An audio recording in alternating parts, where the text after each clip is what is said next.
राजधानी दिल्ली और एनसीआर में गंभीर श्रेणी में एयर क्वालिटी पहुंच चुकी है।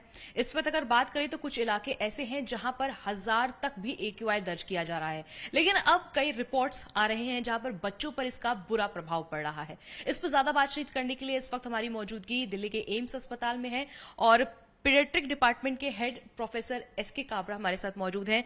और डॉक्टर साहब, जिस तरह से मामले बहुत तेजी से बढ़ रहे हैं, बच्चों में भी देखा जा रहा है कि खराब एयर क्वालिटी का बहुत बुरा प्रभाव पड़ रहा है। क्या कहना चाहेंगे, किस तरह के मामले अभी एम्स में आ रहे हैं? जी, निश्चित तौर पे पोल्यूशन एक प्रॉब्लम है जो कई सालों से चल रहा है, ना खाली दिल्ली में लेकिन इससे मिलते जुलते दूसरे शहरों में भी चल रहा है। और इसके हिसाब से जब भी पोल्यूशन बढ़ता है उस समय नंबर ऑफ पेशेंट्स, बच्चे, अडल्ट्स जब जिनको ज़्यादा तकलीफ बढ़ जाती है वो इमरजेंसी में आते हैं। और इसके लिए हम लोगों की स्टडी की गई थी जो Indian council of medical research ने फंड की थी, जिसमें हमने 4 अस्पतालों में लोगों के कितने लोग इसमें इमरजेंसी में आते हैं और उसमें कितने लोगों को सांस की तकलीफ होती है या रेस्पिरेटरी प्रॉब्लम होती है, उनको हमने पूरा स्क्रीन किया जुलाई 2017 से फरवरी 2019 के बीच में। तो इसमें एम्स में बच्चों और अडल्ट्स की इमरजेंसी में, NITRD जो मेहरौली में है उस अस्पताल में जो खाली रेस्पिरेटरी डिजीजेस का अस्पताल है, कलावती शरण चिल्ड्रन हॉस्पिटल है जो उसमें है कनॉट प्लेस में, और नॉर्थ दिल्ली में एक अस्पताल है VP चेस इंस्टीट्यूट, वो चेस का ही अस्पताल है। वहां से ये इसलिए चुना गया कि यहाँ से सब तरफ के रिप्रेजेंटेशन हो जाएगा। और उसमें हमने राउंड द क्लॉक जितने भी बच्चे और अडल्ट्स इन अस्पतालों की इमरजेंसी में आते हैं उनको हमने एक एक करके स्क्रीन किया और ये देखा कि उसमें से कितने लोगों को सांस की तकलीफ थी, रेस्पिरेटरी प्रॉब्लम थी, रेस्पिरेटरी इलनेस बढ़ गई थी। और उसी के साथ साथ हमने ये देखा कि जो दिल्ली का पोल्यूशन है वो जगह जगह से पोल्यूशन की जो क्वांटिटीज थी उनको हमने एजेंसीज से लिया।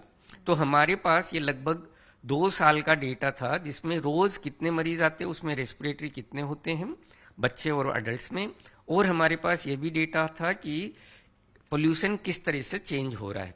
जैसे आप देखेंगे कि कुछ समय कम होता है, कुछ समय ज्यादा होता है। और फिर हम लोगों ने ये रिलेट करने की चेष्टा करी कि जब पोल्यूशन बढ़ जाता है तो उसका नंबर ऑफ पेशेंट्स जो अटेंड करते हैं इमरजेंसी में, बच्चे और अडल्ट्स, उस पर क्या असर पड़ता है। तो जैसे जो पोल्यूशन है उसकी एक इकाई होती है जिसको AQI कहते हैं, एयर क्वालिटी इंडेक्स। वो 5-6 चीजों को मिला के फिर काउंट किया जाता है या कैलकुलेट किया जाता है। उसमें पार्टिकुलेट आते हैं PM2.5, PM10, और गैसेज होती है। गैसेज में नाइट्रिक ऑक्साइड, ओजोन और सल्फर डाइऑक्साइड, कार्बन मोनोऑक्साइड होती है। तो हमने ये पाया कि यदि AQI जब भी बढ़ती है तब तक नंबर ऑफ पेशेंट्स इमरजेंसी में आने वाले बढ़ जाते हैं। और उसमें जो एक इंडिविजुअल ये जो पोल्यूटेंट होता है उसको भी फिर हमने रिलेट किया तो पाया कि यदि एक इकाई या एक यूनिट यदि नाइट्रिक ऑक्साइड बढ़ता है तो उसमें प्रोपोर्शनेटली नंबर ऑफ पेशेंट्स है वो भी 20 से 40% तक बढ़ जाते हैं। और ये खाली उसी दिन नहीं होता है, जिस दिन पोल्यूशन बढ़ा उसके 7 दिन तक ये नंबर चलता रहता है। और सबसे ज्यादा समझने की बात यह है कि इसमें हमने खाली रेस्पिरेटरी डिजीजेस से सफर करने वाले लोगों को ही नहीं स्क्रीन किया, जो भी जनरल पब्लिक आ रही थी उनको सबको स्क्रीन किया। इसका मतलब ये है कि इवन जनरल पब्लिक के भी सांस की तकलीफ, रेस्पिरेटरी प्रॉब्लम बढ़ जाती है जब भी पोल्यूशन बढ़ता है। और जिन लोगों को अंडरलाइंग डिजीज होती है, जिनको एस्थमा होता है, जिनको COPD होता है और कोई तकलीफ होती है, उनको ये तकलीफ और बढ़ती है। और ये भी बात ध्यान रखने योग्य है कि हमारी स्टडी में हमने देखा कि जो इमरजेंसी में आ रहे हैं उन लोगों को तकलीफ अधिक है जिनको रेस्पिरेटरी वाले बढ़ जाते हैं। लेकिन रेस्पिरेटरी प्रॉब्लम तो जनरल पब्लिक को हो रही है, सबको हो रही है, खाली जो सीरियस है वो ही आपकी इमरजेंसी में आ रहे हैं। जिनको मामूली तकलीफ है वो या तो इग्नोर कर रहे हैं या फिर अपने घर के आसपास वाले क्लिनिक या अस्पताल में इलाज ले रहे हैं। ये समझने की बात है कि ये खाली इमरजेंसी में आने वाले, यदि आप बोलेंगे कि 10% बढ़ गया, 20% बढ़ गया, इसका मतलब इसका इम्प्लीकेशन कम्युनिटी के लिए बहुत बड़ा होता है। अगर सर छोटे छोटे बच्चों की बात करें तो वो जब अपनी प्रॉब्लम्स लेके आते हैं तो वो क्या बताते हैं, उन्हें किस तरह की दिक्कत हो रही है, इसका इलाज क्या है? हाँ हाँ, देखिए छोटे बच्चे हैं, वो बच्चे बाय एंड लार्ज सारे पेरेंट्स लेके आते हैं, और यदि आप देखते हैं तो बच्चों की सांस की रफ्तार थोड़ी ज्यादा होती है और उनके सांस का रास्ता भी छोटा होता है। इसके कारण से जो पोल्यूशन का असर होगा, जैसे यदि एक बड़ा आदमी सांस लेता है 12 से 16 प्रति मिनट, जबकि एक छोटा इन्फेंट या शिशु होता है 1 साल का, वो लेता है लगभग 40 से 50 प्रति मिनट। तो आप अंदाजा लगा सकते हैं कि जब पोल्यूशन होगा तो जो PM 2.5, PM 10 और गैसेज है वो उसके सांस के रास्ते में ज्यादा जाएगी और उसके कारण से उसके ऊपर गलत असर अधिक होंगे। दूसरा ये होता है कि बच्चों का जो रेस्पिरेटरी सिस्टम है वो डेवलप हो रहा होता है, दूसरा सिस्टम भी डेवलप हो रहा होता है, और उसके ऊपर यदि गलत असर होगा तो उसको लॉन्ग टर्म प्रॉब्लम्स अधिक होने की संभावना रहती है। लॉन्ग टर्म दिक्कत हो सकती है छोटे बच्चों को, अगर क्योंकि सर हम देख रहे हैं PM 2.5 तो 500 तो ऑलमोस्ट क्रॉस हो चुका है और हर जगह यही अमूमन चल रहा है, कुछ जगह तो 1000 तक भी है। लेकिन अगर सर बात करें कोई अगर महिला प्रेग्नेंट है, कुछ ऐसे भी रिपोर्ट्स आ रहे हैं, रिसर्चेस आ रही हैं जिसमें कहा जा रहा है अगर महिला प्रेग्नेंट है, उसके पेट में बच्चा है तो उस पर भी बुरा प्रभाव पड़ेगा क्योंकि माँ उस एनवायरमेंट पे है जहाँ पे पॉल्यूशन ज्यादा है। हाँ, देखिए हमें ये समझना चाहिए कि रेस्पिरेटरी सिस्टम शरीर का वाइटल अंग है। उससे ऑक्सीजन मिलती है और उसका पूरे शरीर पे असर पड़ेगा। तो आपने एकदम सही कहा कि ये भी असर पाया गया है कि यदि माँ प्रेग्नेंट है तो उसके बच्चे के ऊपर भी असर होगा। तो ये डॉक्यूमेंटेड रिसर्च है कि जिस एरिया में पोल्यूशन अधिक होता है वहां बच्चों का बर्थ वेट है वो कम होता है, यदि हम कंपेयर करते हैं जिस एरिया में जहां पोल्यूशन नहीं होता है, तो उसके ऊपर गलत असर पड़ता है। दूसरा, जैसे मैंने आपको बताया कि बच्चा पैदा हुआ और वो एक्सपोजर हो गया उसका बहुत ज्यादा एनवायरमेंटल पोल्यूशन से, तो उसका वो पूरा मैच्योर्ड नहीं है तो उसके डेवलपमेंट में फर्क पड़ेगा रेस्पिरेटरी सिस्टम के। और तीसरा, यदि वो उसको यदि डेवलपमेंट से ठीक नहीं हुआ है रेस्पिरेटरी सिस्टम तो उसको बीमारियां अधिक होगी बाद में और उसका जो जीवन शैली होती है उसमें दिक्कत होती है। तो मतलब हम कह सकते हैं कि अगर जो छोटे बच्चे इस एनवायरनमेंट पे रह रहे हैं उनको आगे चल के समस्या होगी क्योंकि इस तरह के पॉल्यूशन का जो लेवल लगातार बढ़ रहा है।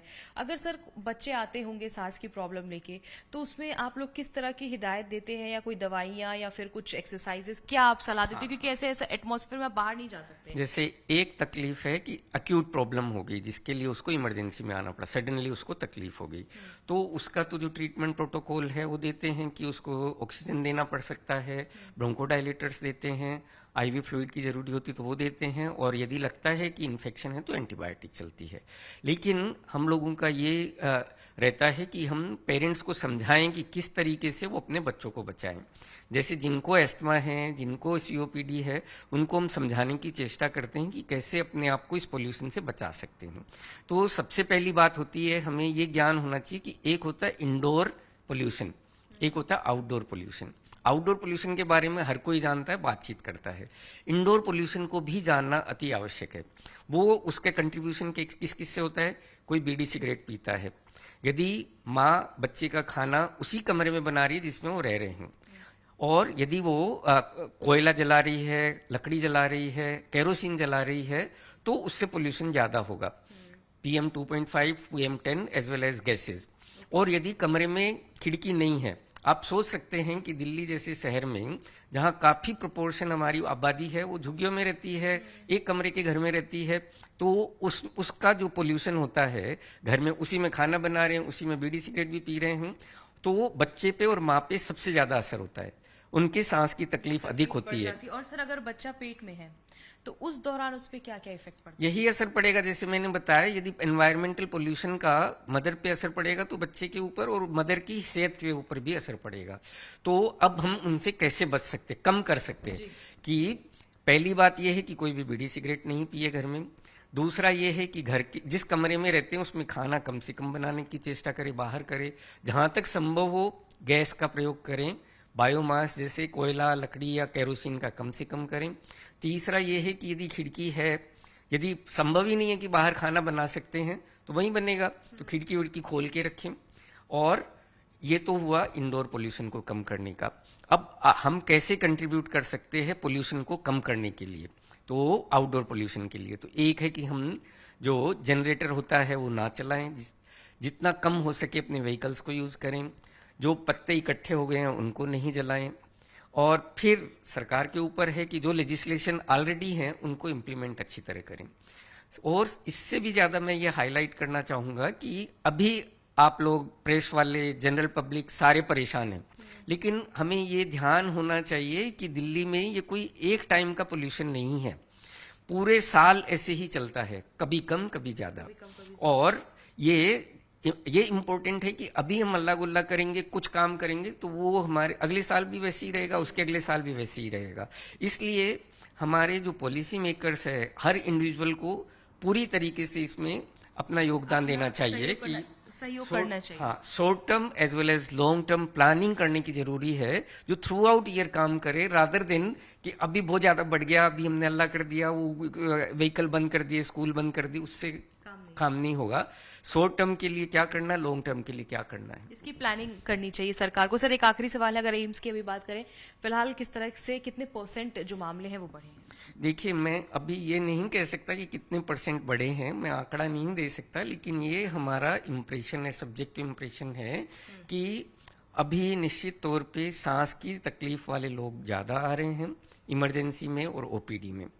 जिन बच्चों को, जिन अडल्ट्स को ऑलरेडी रेस्पिरेटरी प्रॉब्लम है, वो उनको तकलीफ अधिक हो रही है, तो उनको जो दवाइयां दे रहे हैं वो अधिक लेनी पड़ रही है, किसी किसी को इमरजेंसी में भी आना पड़ रहा है और कईयों को हमें दाखिल भी करना पड़ रहा है। हमसे बात करने के लिए बहुत बहुत शुक्रिया। तो जिस तरह से एयर पॉल्यूशन लगातार बढ़ रहा है, बच्चों में भी दिक्कतें देखने को मिल रही है। अस्पताल में अगर बात करें तो ओपीडी हो या इमरजेंसी, हर जगह मामले तेजी के साथ बढ़ते हुए नजर आ रहे हैं। तो इसीलिए आउटडोर अगर पॉल्यूशन हो या फिर इंडोर पॉल्यूशन हो, इसको ध्यान में रखते हुए आप तमाम सारी चीजों को फॉलो करें।